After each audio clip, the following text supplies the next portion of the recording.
रचना की दृष्टि से वाक्य के भेद को बतलाने जा रहे हैं।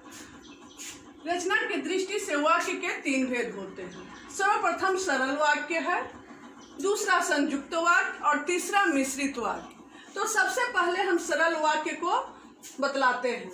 सरल वाक्य में एक उद्देश्य और एक विधेय होता है और कभी कभी 2 उद्देश्य और एक विधेय भी हो सकता है और कभी कभी अनेक उद्देश्य और अनेक विधेय भी हो सकते हैं।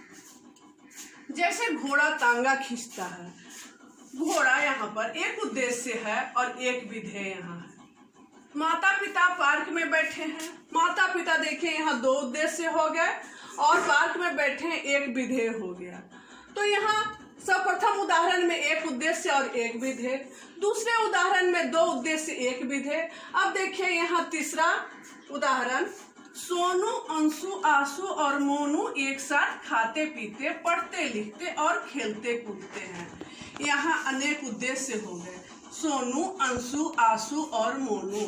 यहाँ अनेक उद्देश्य हैं और खाते पीते, पढ़ते लिखते और खेलते कूदते हैं, यहाँ अनेक विधेय हो गए।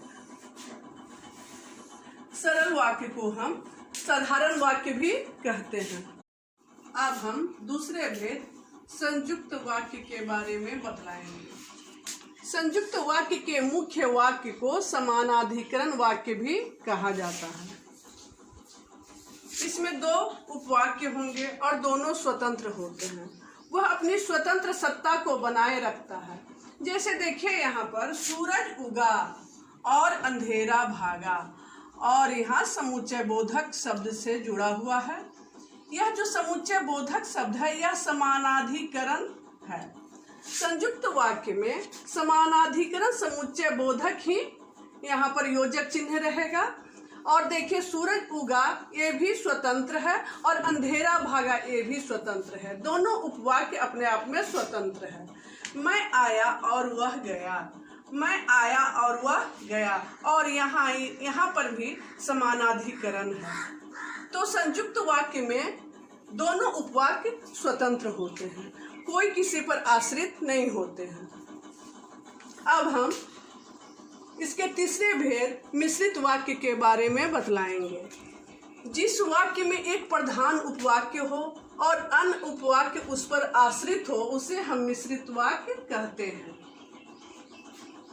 देखिए, मैं देखता हूँ कि तुम मेहनत नहीं करते हो, मैं देखता हूँ कि तुम मेहनत नहीं करते हो। यहाँ पर की जो योजक चिन्ह है समुच्चय बोधक शब्द है, यह व्यधिकरण समुच्चय बोधक शब्द है।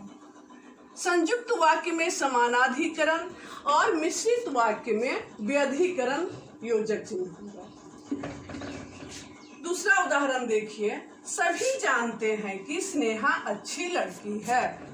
सभी जानते हैं कि स्नेहा अच्छी लड़की है, सभी जानते हैं, यहाँ पर यह प्रधान उपवाक्य हो गया। और स्नेहा अच्छी लड़की है ये आश्रित उपवाक्य है और की जो है व्यधिकरण समुच्चय बोधक शब्द है।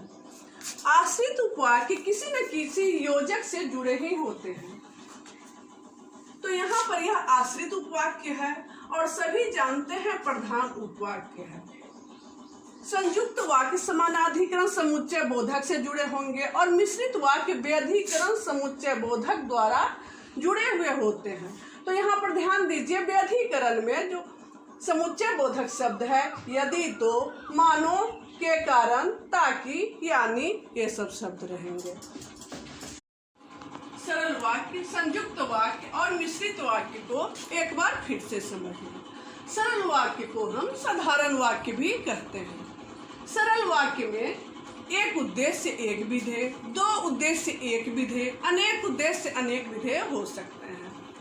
अर्थात अनेक उद्देश्यों का सभी विधेयों से समान संबंध हो सकता है। संयुक्त वाक्य में 2 उपवाक्य होंगे और दोनों स्वतंत्र होंगे।